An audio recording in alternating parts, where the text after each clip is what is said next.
안녕하세요. 무비썸 24회 시작합니다. 저는 박지선이고요. 네, 저는 이동진입니다.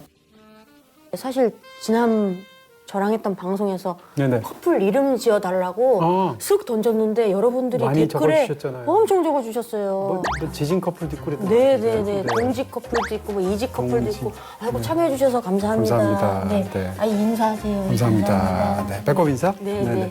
감사합니다. 네. 네. 뭐로 할까요 그러면? 뭐 있었나요? 지진 커플? 이지 커플. 동진. 저희가 좀 쉬워요. 네. 네. 아, 이지 커플. 네. 쉽다. 이지적이라고 이지인 건가? 아니면 쉬워서 이지인 건가? 이지 커플 괜찮네요. 네. 별로 안 좋아. 네. 하여튼 참여해주셔서 어쨌건, 감사합니다. 네네. 감사합니다. 네. 네. 자, 줄리에타 저희는 오늘 다루게 되죠. 네. 네. 따끈따끈한 신작이고요. 영화 보다 보니까 훌리에타라고 그러던데요. 네, 주인공 이름이 훌리에타인데 이게 왜 영어로 굳이 영어식으로 줄리에타라고 제목을 하는지 진짜 잘 모르겠습니다. 아마 훌리에타라는 이름이 익숙하지 않아서 그런 것 같은데 스페인어니까 뭐 잘난 척 하려는 게 아니고 당연히 주인공 이름인데 아니 뭐 네. 늘 잘난 척 하셨었어요. 네. 막 굳이 막 포인트 안 집으셔도 돼요. 정말이에요. 그래서 제목은 사실은 좀 이상하다고 저는 생각합니다. 왜냐하면 다른 것도 아니고 주인공 이름이니까 이건 훌리에타라고 해야 한다. 뭐 그렇게 일단 얘기할 수 있을 것 같고요. 네. 자, 뭐 지금 줄리에타라는 영화 이제 막 개봉한 영화인데 기본적으로 이 영화를 만약에 보시는 분들이라면 가장 크게 기대하시는 건 페드로 알모도바르라는 스페인의 거장이죠. 이 사람 이름값 때문에 아마 알모도바르 영화들 좋아하셔서 영화를 보시지 않을까. 매니아가 상당히 많은 감독님이던데요. 그렇죠. 네. 일단 영화를 싫어할 수는 있어도 졸 수는 없는 영화들이죠. 영화들이 굉장히 강렬하고 네, 알모도바르 영화들은 그런 강렬함이 있죠. 근데 사실은 알모도바르 영화들을 좋아하시는 분들이 이 영화를 보면 알모도바르가 달라졌네 이렇게 많이 생각하실 거예요. 아, 그렇습니까? 네. 일단 기존하고 비슷한 점이 있다면 그 강렬한 색감 정도? 근데 알모도바르 영화들은 일단 음악도 굉장히 화려하고요. 그 다음에 인물들 중에 이제 알모도바르의 성 정체성이 그렇듯이 뭐 예를 들어서 뭐 게이라든지 혹은 트랜스젠더라든지 이런 성 정체성을 가진 그 사람들이 극 중에 캐릭터로 나오는 경우들도 굉장히 많고 또한 이야기 자체에도 최근의 영화들은 약간 장르 영화 비슷해가지고 뭐 내가 사는 피부라든지 또 브로큰 임브레이스라든지 이런 영화들이 또 그런 스토리 자체가 어떤 요란한 측면들이 있었는데 이 영화는 뭐라고 그럴까요? 기름기를 싹 빼고 만든 네. 알모도바르 영화? 음악도 되게 담백합니다. 그렇죠, 그렇죠. 왕왕왕왕왕 이런 게 아니라 뭐 이러면서 스산한 바람이 부는 것 같은데 과연 일단 스토리가 어떤지 청아한 목소리로 들려주시죠. 자연스럽게 잘 넘어가시는데요. 정말 MC예요. 네. 24회 되니까 글쎄, 오. 공공이 다르죠? 야, 조만간 막 혼자 하시겠어요. 그럴 리가 있나요? 없으면 안 됩니다. 스토리 알려드립니다.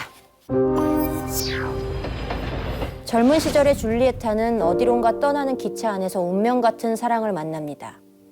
둘은 누가 먼저랄 것도 없이 사랑에 빠지는데요. No se me va de la cabeza la noche del tren. 오랜 시간이 지나며 사랑스러운 딸 안티아가 태어나고 ¿No significa tía y J. Julieta? Sí. 행복한 가정을 이루지만 세상은 그녀의 행복을 가만히 내버려 두지 않습니다. 흔적도 없이 사라져버린 딸 안티아. ¿Insinúa que mi hija no quiere verme? 그녀는 12년이란 시간 동안 딸을 잊고 살아가는데요. 과연 그녀는 12년 동안 사라졌던 딸 안티아를 다시 만날 수 있을까요? 오늘의 무비썸, 줄리에타입니다.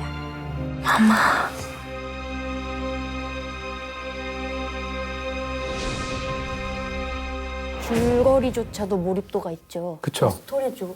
일단 스토리 양이 굉장히 많습니다. 그렇지 않아요? 영화 안에 담겨져 있는 1시간 한 30분 안에 담겨져 있는 이야기들이 많아요. 그렇죠. 그리고 또 스토리의 진행이 굉장히 스피디한 편이고 영화를 보면서도 저는 이제 영화 보면서 굉장히 재밌었던 게 대체 이 영화가 어디로 가는 거야 싶어서 결말이 어떨지 다음엔 어떤 사람이 나올지 이런 거에 대해서 예측이 안 되게 굉장히 신선하게 이야기가 고비를 틀면서 간다.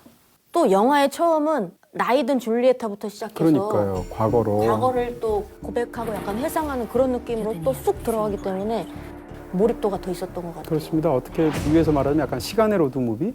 로드무비라는 것은 공간에 관한 장르인데 그것을 마치 시간에 적용시킨 것 같은. 그래서 본인이 몰랐던 과거의 어떤 지점의 비밀을 캐내어가는 그런 이야기라는 측면에서 미스터리가 담겨있기 때문에 또 스토리가 궁금하기도 하고요. 그렇게 일단 말씀드릴 수가 있고요. 또 한 가지는 또 이제 저는 알모도바르 영화를 즐기는 사람으로서 예전에 영화들이 좋았을 때 결정적인 건 알모도바르 영화 속에는 항상 생의 어떤 활기 같은 걸로 굉장히 가득 차요. 그러니까 극 중에서 설사 비극적인 사건이 생기고 가족을 잃다할지라도 그것을 다 포용하는 어떤 모성이라든지 이런 것들을 그려내게 되는데 이번 영화는 아니잖아요. 굉장히 쓸쓸하고 어떻게 보면 좀 어둡고 슬픈 이야기잖아요. 그런 면에서도 알모도바르한테 무슨 일이 생긴 건가 이런 생각이 하나 더 들었고요.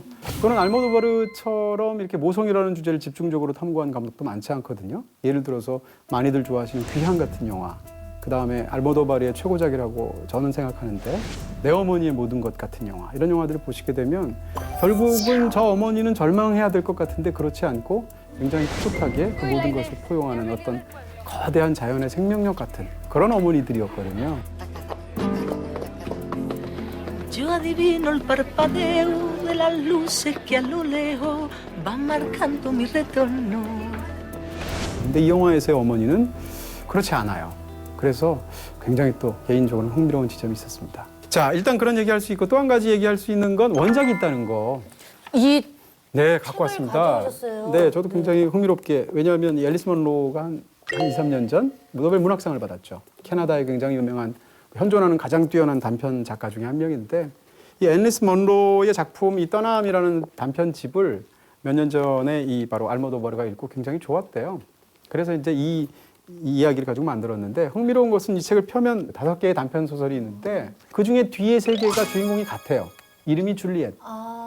그래서 줄리에타로 스페인어로 이름을 바꾼 거죠. 훌리에타로. 네, 어쨌건 앨리스 먼로의 그 소설은 막 요동치는 듯한 느낌은 아니거든요. 이렇게 일상을 잘 스케치하는 어떤 그런 특유의 그런 섬세함이 있는데 이 영화는 또 이 알모도바르 특유의 어떤 그런 막 몰고 가는 그런 또 힘이 있습니다. 요동치고 맞아요. 몰입도도 대단하고 막 영화에서는 막 시간도 왔다 갔다 그렇죠. 그 현재 줄리에타와 예전의 줄리에타가 막 왔다 갔다 하니까 또 다른 어떤 재미와 몰입도가 또 있는 것 같아요. 그렇습니다. 자, 이 배우들 일단 사실 우리는 보통 이제 미국 배우들, 영국 배우들을 제외하고는 잘 알지를 못하잖아요. 일반 낯설죠. 관객들은. 네, 네. 그런 측면에서 약간 좀 이 영화 속에 나오는 배우들도 낯설 텐데 근데 두 배우의 연기나 어우. 이미지나 굉장하지 않습니까? 정말 매력 있어요. 어떠세요? 일단 그 어떻게 보면 40살을 기준으로 해서 나이가 든 훌리에타, 그다음에 40이 안 된 젊은 훌리에타를 두 사람이 서로 다른 2인 인력을 맡아서 연기하잖아요. 그중에서 일단 눈에 더 일단 들어오는 것은 젊은 쪽이죠. 워낙 매력적이기도 하고 또 예. 상대적으로 많이 알려져 있지 그리고 않고. 그 모습도 약간 변화를 많이 주고요. 짧은 커트머리였다가 단발이었다가 머리가 길었다가 막 변화를 또 많이 주고 옷도 되게 화려해요. 맞아요. 그 옷이 눈에 확 들어와요. 워낙 색채를 강하게 쓰시는 감독님인데 또 파란 옷을 입히면은 스타킹까지 파랗게 입혀요. 이 감독님이. 깔맞춤. 또 막 빨간 귀걸이 채우고 거기 인물이 굉장히 강하게 확 눈에 들어오는데 그래서 저는 네. 젊은 훌리에타가 뒤에 나오네요. 약간 되게 매력적으로. 저거 바로 저 장면이죠. 파랗게. 저렇게 이렇게 몸이 두 남녀가 이렇게 엇갈리게 하는 것도 사실은 알모도바르 특기예요. 다른 영화에도 자주 나오는데 지금 말씀하신 것처럼 저 젊은 훌리에타 역을 맡은 아드리아나 우가르테라는 배우, 이 배우가 굉장히 매력적이더라고요. 그리고 또 하나 느낀 건 역시 패완월이구나 이런 생각을 했습니다. 저 얼굴이니까 사실 머리가 약간 80년대 촌스럽게 머리 막 이렇게 부풀린 저런 머리를 해도 심지어는 어울리는구나 이런 생각이. 그 패션들이 네. 막 패션의 완성은 얼굴이다 이렇게 느끼셨을 수도 있는데 저는 패션도 아름답다. 네, 역시 돈다. 네. 그렇습니다. 그리고 이제 엠마 수아레스. 이 배우는 이제 스페인 영화들을 좋아하시는 분들이라면 훌리오 메뎀이라는 또 굉장히 훌륭한 감독이 있어요. 뭐 대지나 붉은 다람쥐. 훌리오 메뎀의 영화를 보신 분들이라면 이 배우를 기억하는 그것도 스페인의 또 유명한 배우죠. 일단 상대적으로 나이가 많은 역할이고 실제로 또 나이가 어느 정도는 되는 배우일 텐데 굉장히 매력 있더라고요. 얼굴은 되게 막 지쳐 있고 막 무기력하고 그쵸.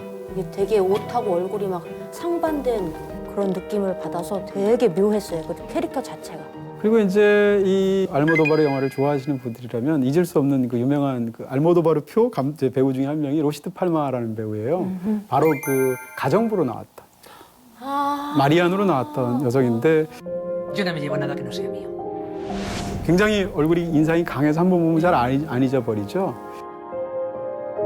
이 배우가 바로 이전에 브로큰 임브레이스라는 이 알모도바르 직전작이 있는데 그 작품에서 그때 이름이 뭔지 아세요? 훌리에타. 네, 우연의 일치인데 그런 면에서 재밌고요. 예전에 뭐 알모도바르 영화 중에 뭐 키카 같은 영화, 그다음에 신경쇠약 직전의 여자 같은 영화들을 보시면 이 배우가 잊혀지지가 않죠. 이제 2인 인력 이야기를 하셨는데 감독이 2인 인력 아이디어를 어디서 갖고 왔나를 인터뷰에서 잠깐 얘기를 했더라고요.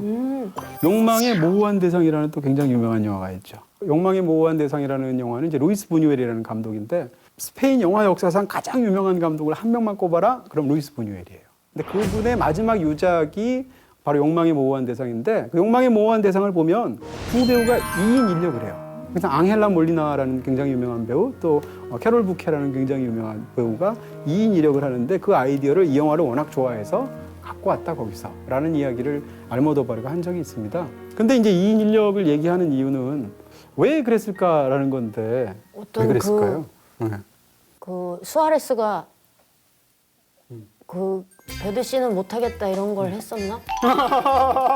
아 맞아요. 그렇게 만약에 혼자 했으면 그 수아레스가 다 그것까지. 여러분 이게 15세 영화인데요. 침을 삼키면서 말하는 거 봐요. 네. 네. 배드 씬이 몇 번 나와요. 그렇죠. 네. 그것도 굉장히 어떻게 보면 잘 찍었죠. 네. 네. 아, 잘 찍었어요. 알모도바르 배드씬들이 굉장히 좀 이렇게 파격적이면서 이 영화에서는 뭐 특별히 파격적인 건 없지만 굉장히 잘 찍은 배드씬이죠. 네. 특별한 뭐 이유가 있을까요? 저도 몰라요. 모르는데 그냥 보고 이 영화를 보고 나서 좋아하게 된 사람의 입장으로서 생각을 해보는 건데요. 제 생각은 그렇습니다. 그 영화에서 젊은 훌리에타를 연기할 때와 나이가 든 훌리에타가 연기하는 두 배우가 있을 때 이게 교체가 되는 지점이 있을 거 아니에요. 그 지점이 언제인지 한번 생각해 보자는 거죠. 수건. 그렇죠.